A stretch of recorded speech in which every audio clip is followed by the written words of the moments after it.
Welcome to another edition of Colors of Life.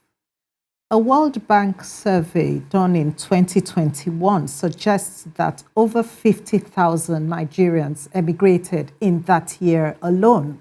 That's many Africans, and particularly young Nigerians, are leaving the shores of their country in search of greener pastures, is something that we all know about.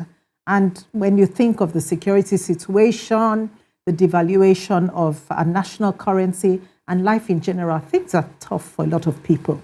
Recently, I talked to a young man, and in our conversation, what I kept hearing without him using the word was hope, hope, hope. And today, I've invited him here to speak to us about what gives him so much hope in what would be, to many people, an almost hopeless situation. So please welcome with me to the Colors of Life show, Weyinmi Cheke, right? Yeah, Did I get it? Yeah, it goes well. Yeah.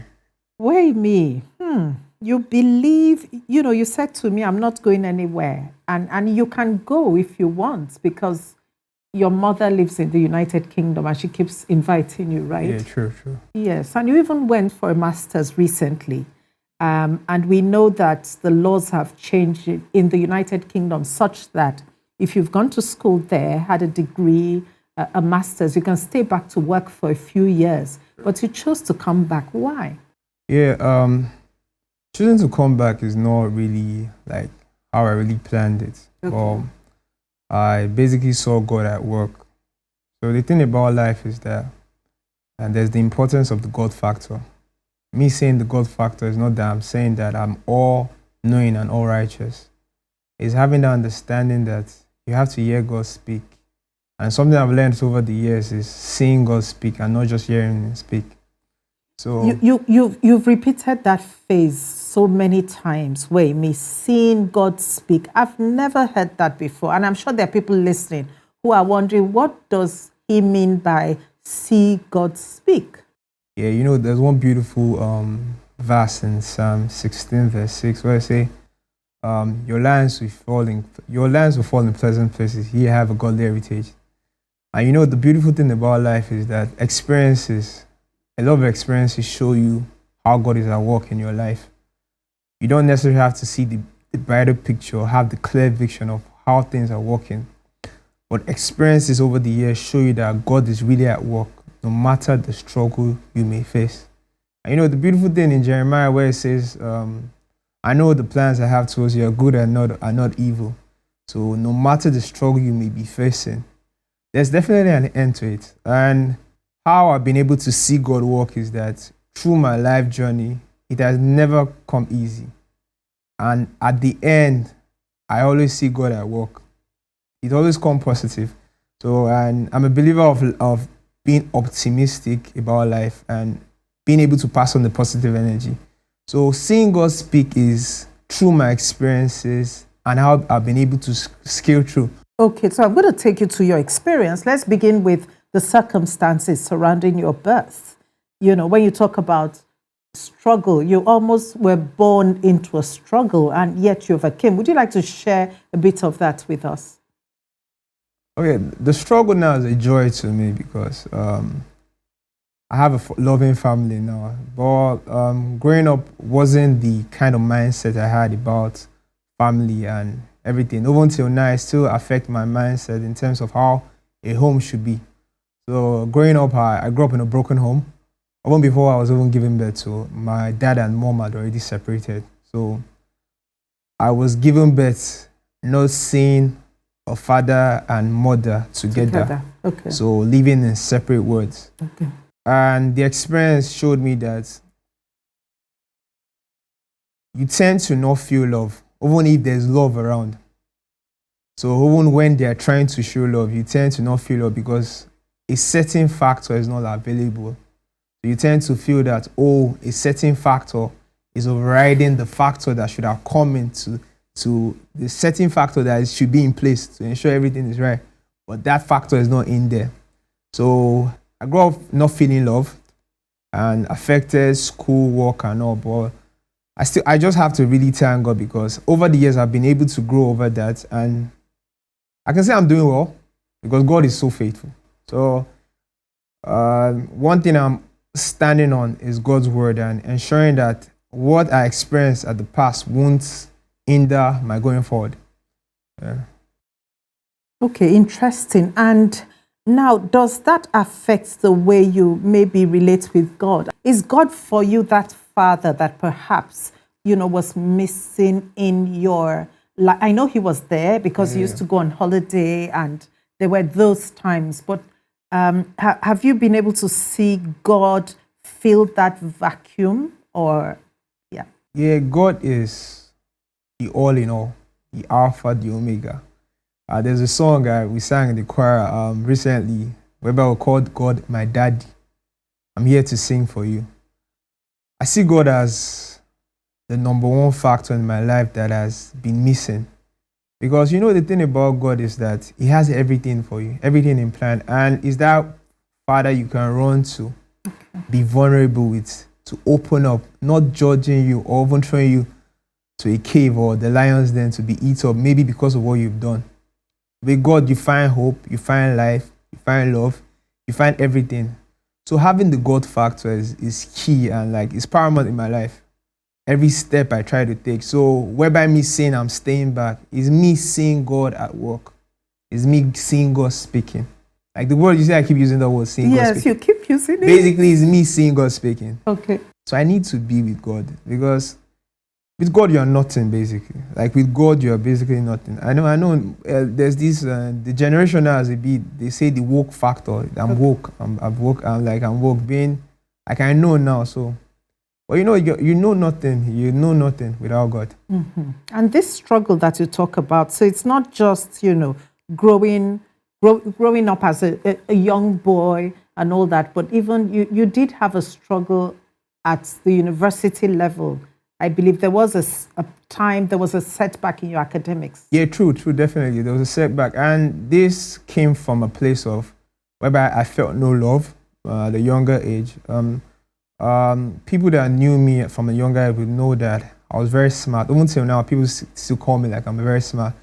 But people don't really know the struggle I tend to face in trying to succeed every step of the way. No matter with the good grades I come out with, it's still a struggle. So at a very younger age, I had one or two issues with my dad. He never knew, but all of a sudden I just stopped reading. Because he said, you heard him say Yeah, I just heard him say something. What was it he said? Because it may help fathers. Sometimes people hurt their children without even realizing. So basically, I think I came out maybe 5th or 4th. I can't remember. I know it would be probably 5th. 5th position in a class of how many people? Yeah, I can't remember. Maybe over 30. Okay. It was saying, why didn't I come out with 2nd or 1st? Okay. So I was I was taken back with that statement. Yeah. And I didn't really have anybody to speak to then. So I just took it to myself. I remember crying. I tried now. So what you're hearing is you're not good enough. You didn't do well enough. Yeah, and funny enough, that could have been a place of love, you understand? But maybe I didn't hear from the right person. I felt that I didn't hear from the right person, or maybe I wanted to hear it in a different way. Could be that, you could do better.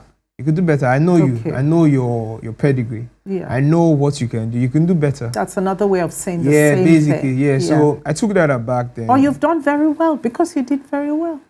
Yeah, I've done very well, but I still have to thank God because with the same struggle as I keep talking about in terms of my study, okay, God has still been faithful. That is me seeing God at work seeing God at work. So with the struggle, I'm still doing very well, and I thank God because at the end of the day, there's always a light for me at the end of the tunnel. I love that. Yeah. And then, but for all of us, life would always have its ups and downs. I think definitely. What's important is having that hope, which is something that came across in speaking to you. And that hope gives you the faith to pick up, and go forward again. Then comes to your career life as well. So you graduate from university, studied finance, is it? Yeah, banking and finance. Yeah. Banking and finance, and came out and you couldn't get a job.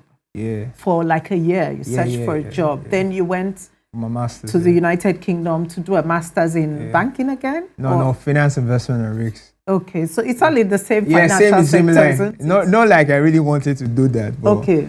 I just saw myself doing it. Okay, because since you couldn't get a job, I guess you felt it would be a good idea to have an edge over, a master's would give you an edge, and then I know the beautiful thing about the story about my master's was that I didn't really want to do that master's. Yeah. Okay. I would say I still call that master's a privilege that I never took for granted or threw away. Okay. A privilege I held on to, and a privilege I'm still grateful for.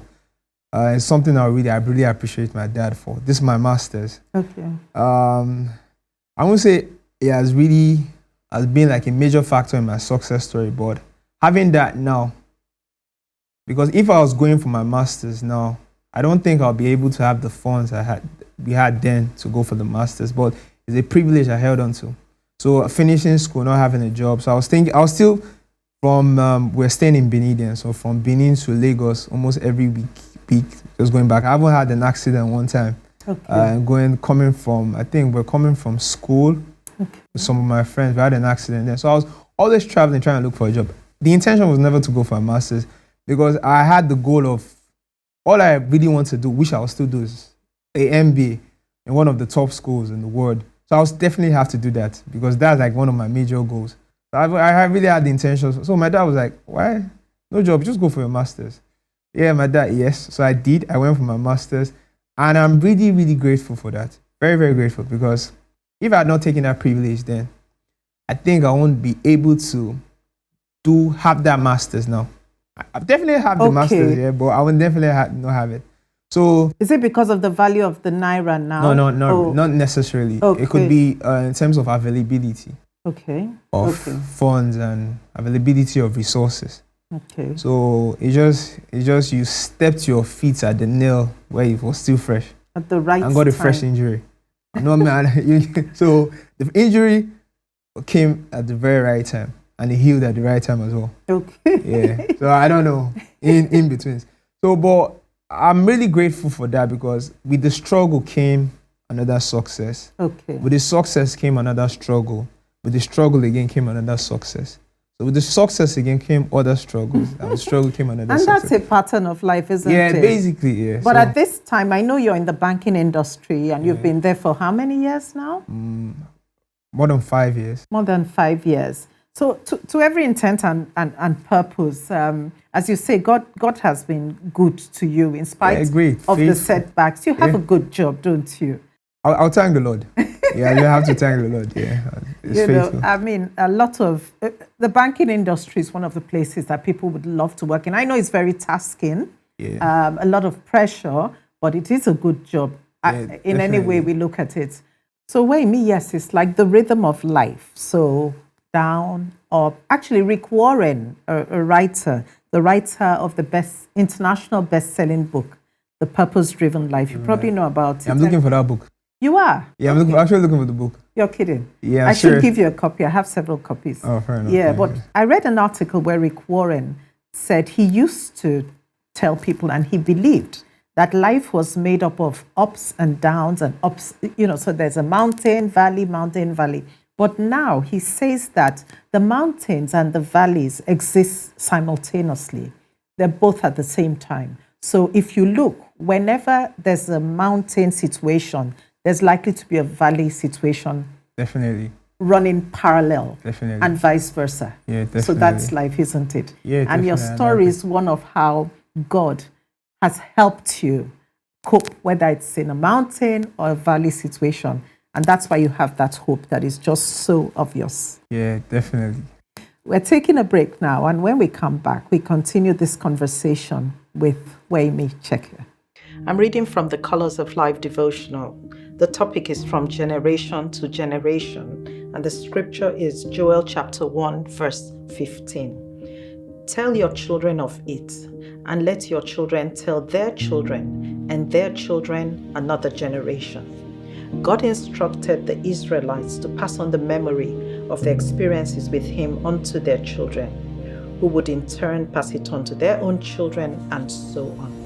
Now, this instruction is also for you and me.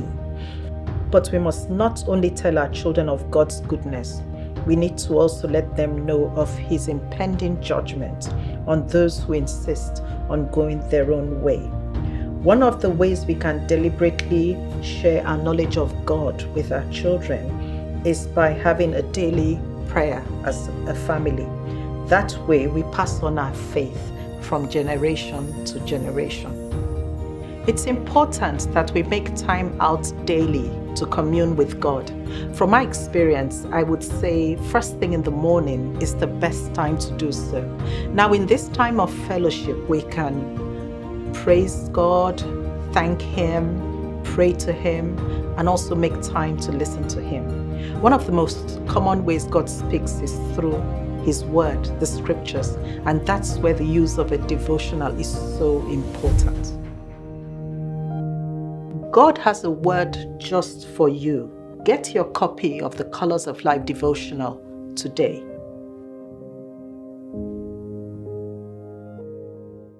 In this second section, we want to address a word that all of us can relate to if we live in the big cities, and that is pressure. You know, pressure. Lagos, traffic. You know, high cost of living, and you work in a high pressure environment, and you're a young man, as you said, you know, it may look all good, lovely suit, nice car, living in a good neighborhood, but there's a lot of hard work, there's a lot of... Tell me about the different struggles to just balance things out in your daily life.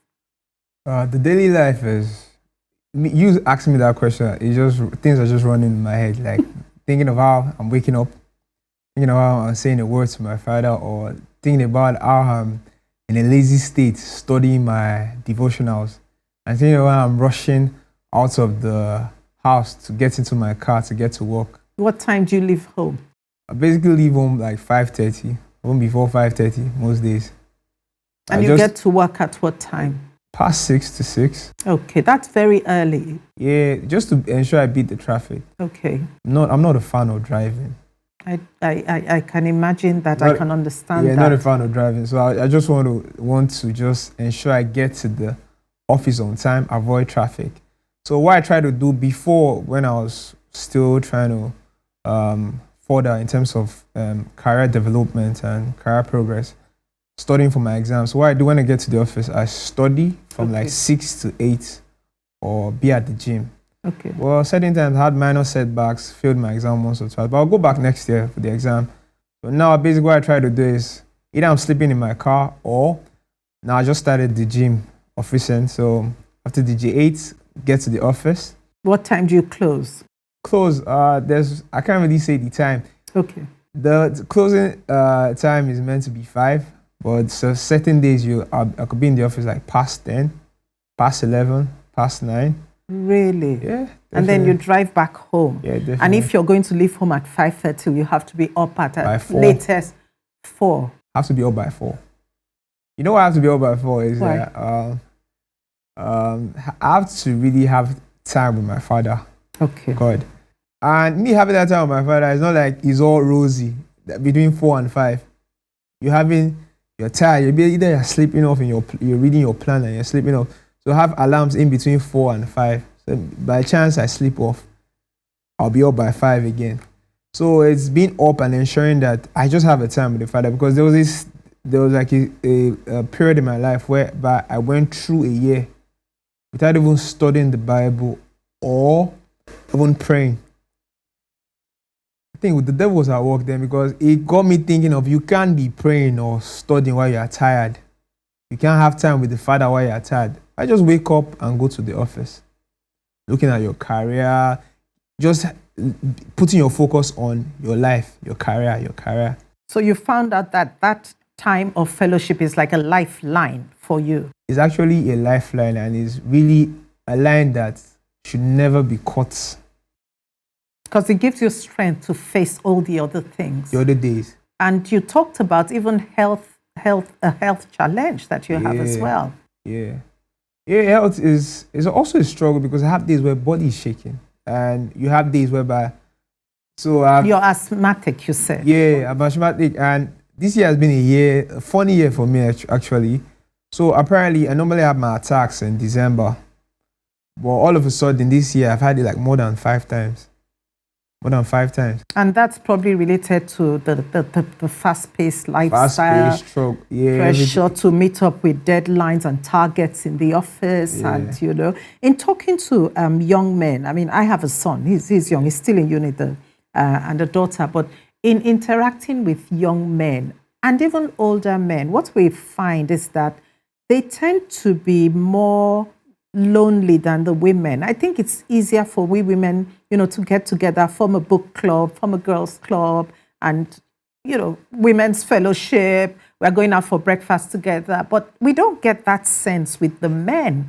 So, so you have this, God factor, you and God, but do you have like a group with men that also help you cope with life and even your faith, like a fellowship group with men, a community, a support group? To be honest, I don't have any. But to be honest, I like my space as well.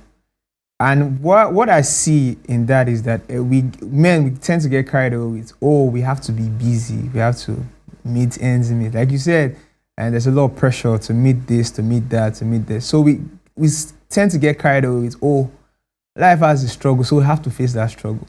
But it goes beyond that. But one advice I always give to men or everyone is that there has to be the God factor. And whether you are lonely, whether you're with people, whether you're in a fellowship, the God factor is always key. Why I say that is that with God, you have everything. With God, you can run to the Father and be vulnerable and not be judged. With God, you see light, you see hope, you see everything. With God, the depression you're getting can be taken away in the twinkling of an eye.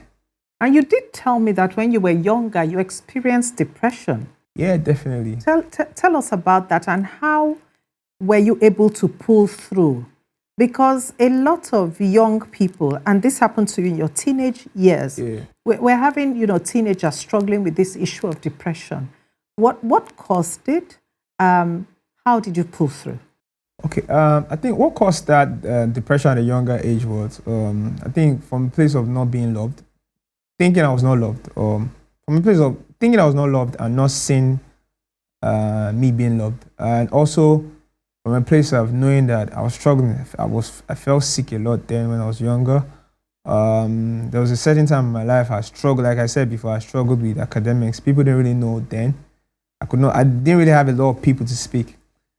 Why I came out of depression till today, I think has to be like a greater being, because I didn't really speak a lot when I was younger. And I think probably prayers from, I know I have an aunt that really prays for me, my brother and my dad. Then maybe it could be, I feel it just has to be God. Okay. There are certain times when I was much younger, I thought about just ending it. Okay. Talk about just quitting and let the life just end.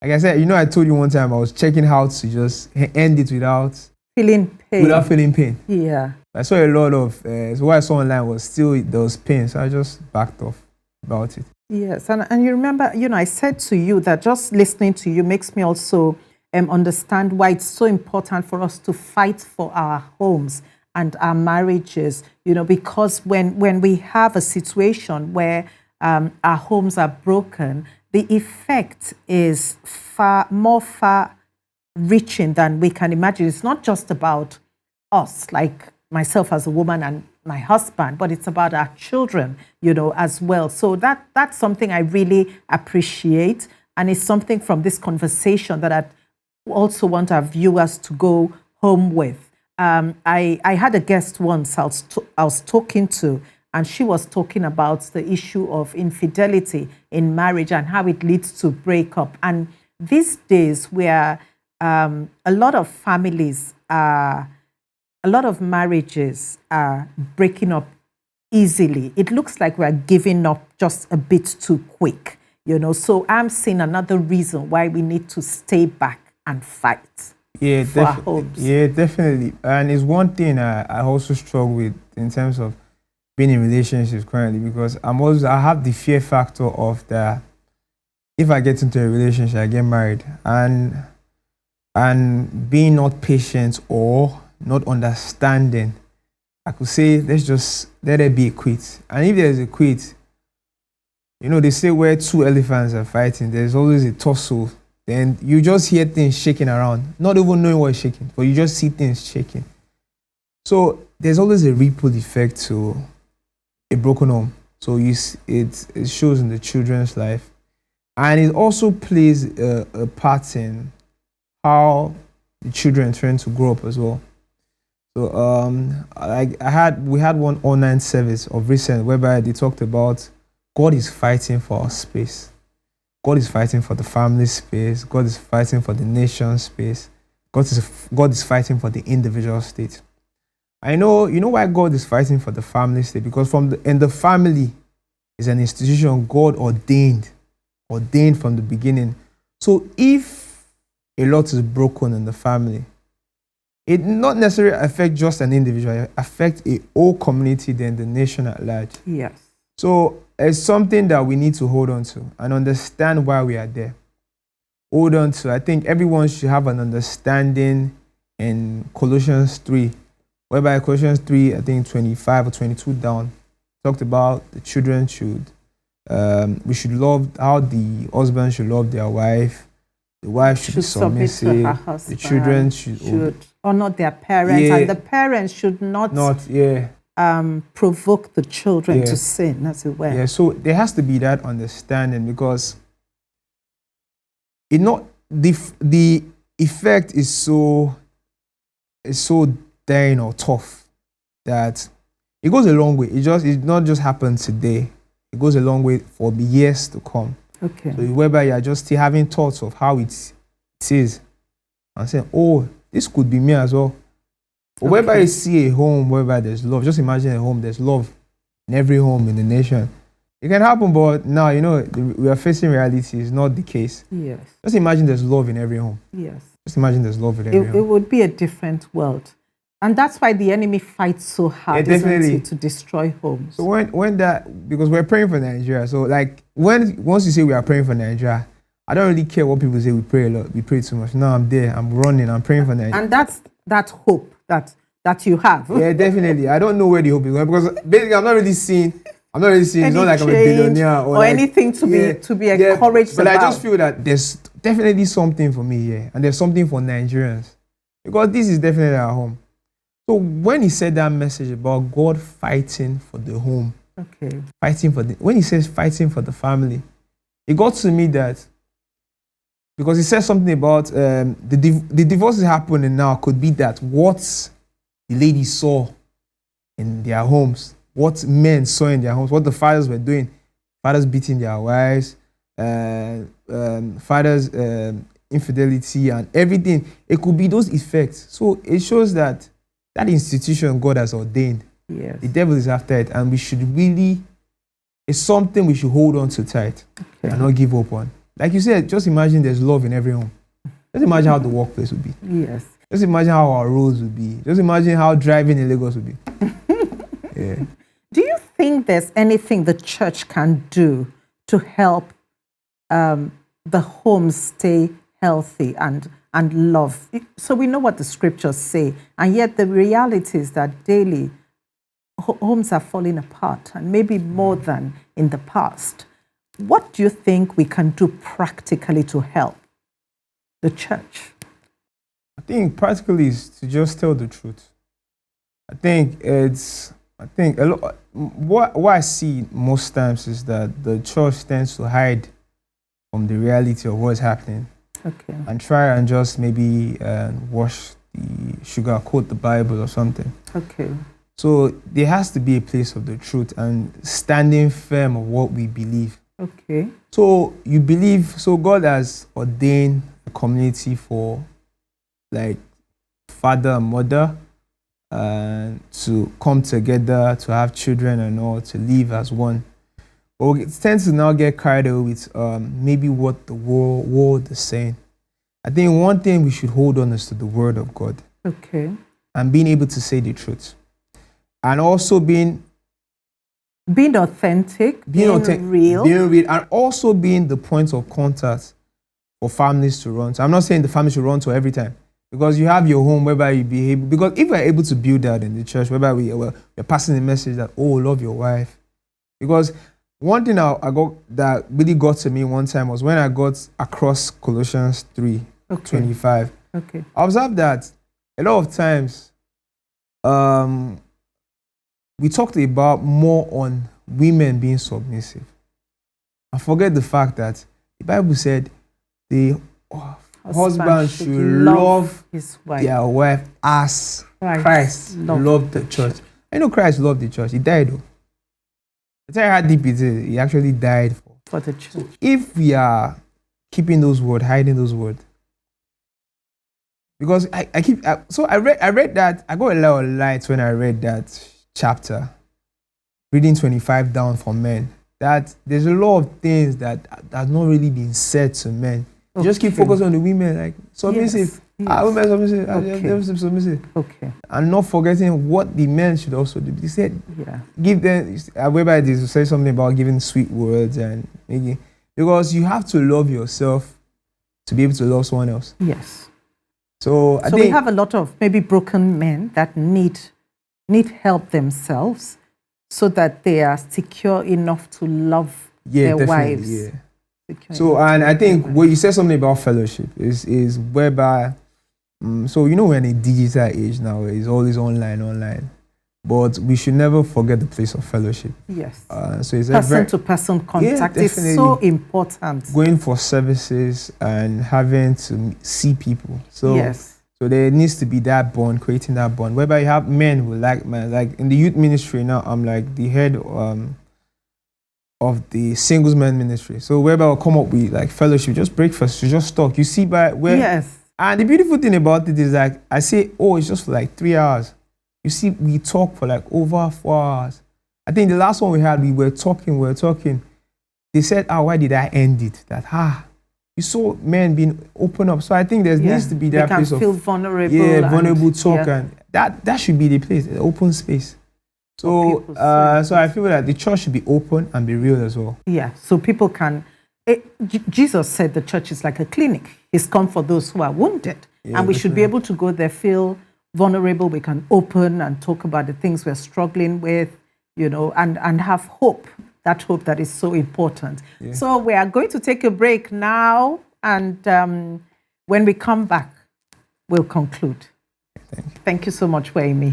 So please stay with us.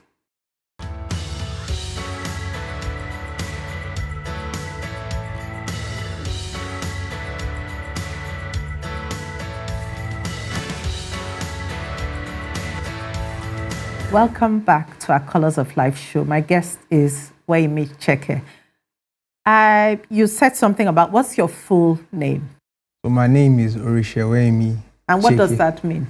Weyinmi. What language is that? From Delta State, Shekiri. Okay.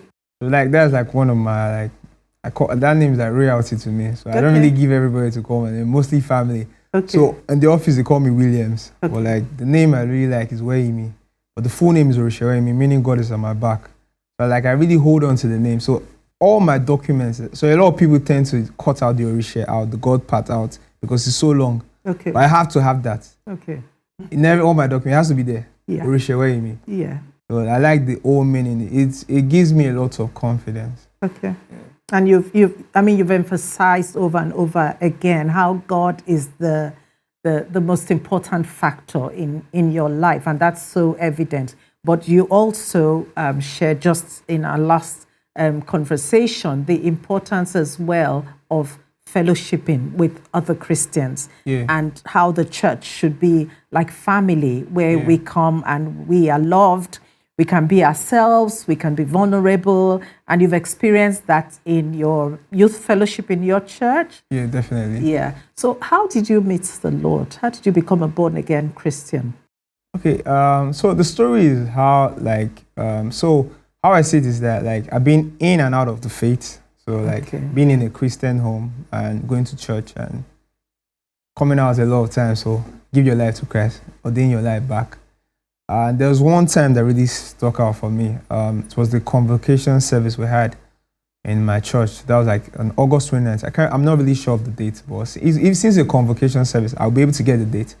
So it was the general overseer then came and talked about, I can't really remember the theme, but he dwelled on having your time with God, just having that, being able to set aside time to really be with God, not lose, maybe have just your focus, being focused on just God. And so when he talked about him being like a general overseer, and when he got the team to talk, he got him thinking that, oh, he has been carried away a lot of times. He's always here and there, either he's in one church or one event, or see him impacting lives, but he has never had the time to refocus and really have that time with God a lot of times. So it got me thinking that I was carrying my career, my being. So I think that career bit also affected a lot of relationships as well. I had to put people by the side and just really focus on career, just being better, and forgetting the God factor, not focusing on it and living life that doesn't really please God. So that day really got to me when they called. With that message that day, I was really taken away. Then I came out, then we dedicated my life. I won't say it's all rosy from 2019 till now. I won't say that I've had missteps or backslid or I don't know the words to use, but I've had in situations whereby I fell short again. But that day stuck to me, and I hold on to that day because from that day I was able to tend to want to participate more in the things of God, letting God use me, being able to be more active. In your church? Yeah, in the things of God, yeah. So what parts do you play, did you say? So I started with the prayer theme. Then over the years now, I'm seeing myself in a lot of doing music, coordinating service, heading a team, not like heading a unit. Let me use the word heading a unit. Just see myself doing a lot, being available for God to use. See myself talking. Even with your hectic work life, that's the beautiful thing about it. The beautiful thing about it is that, you know, God used the busy people. I think my president always says that the senior pastor always says God uses the busy people. So the time I never focused on God, I was busy, I missed. But you know, the time I'm focused on God now, like being able to use more by God, I'm even more busy than before. Like in terms of like life itself, like having a lot to do. But like I'm being able to be used more by God. So it seemed like I'm just saying words that are contradicting. That, oh, you see yourself busy and you see yourself also. Because I won't say I'm busy for the Lord. I'm busy doing my secular work and all. Yeah, but like when I'm the one in the house of God is like what? Fulfilling? I think it's just being used. Because it's, yes, fulfilling purpose, but also being used. I like the word being used because I'm a vessel. So I'm meant to be used by God. Yeah, so I see like so I see myself more like maybe being actively involved now, like doing a lot. I'm doing things I'm not able to do. And one beautiful thing about it is that I'm able to tell God I can't do it. But I don't stay in that You're state. Authentic with God. Yeah, definitely. I tell God, people know me, like I tell them as it is. I can't really pray, I can't really sing. But when I'm doing it for God, I don't stay on that fact I can't do it. I stay on the fact that God uses me. So there's like a prayer point I always say. It's like a song by Nathaniel Bassey says, take the stage, Lord, and have your way. I'm just a vessel. And nothing more. When you're done, please take the glory. It's like a cheat code for me. So when I say that and on doing what I do for God, I don't stay on that state that babies, like I complain a lot when we're a baby doing rehearsals. I say I lose my voice easily. I can't really, when they say doing notes, I'm like, I'm confused. But when I'm about to do it for God, I forget that state and just let him use me. Yeah. We've run out of time, unfortunately. But I'll just ask you one more question. You're in your early 30s. Are you thinking of getting married anytime soon? Yeah, definitely. It's a work in progress. Yeah. Okay, it's a work in progress, definitely. I'd want to keep in touch with you to know how that goes. Yeah, definitely. Weyinmi, thank you so much for coming on the Colors of Life show. Yeah, I really appreciate the time. Yeah, thank you very much as well. So we draw the curtain here on this edition of the Colors of Life show. Please follow us on social media, like us, share this video. Remember, here we seek to know Christ and to make him known.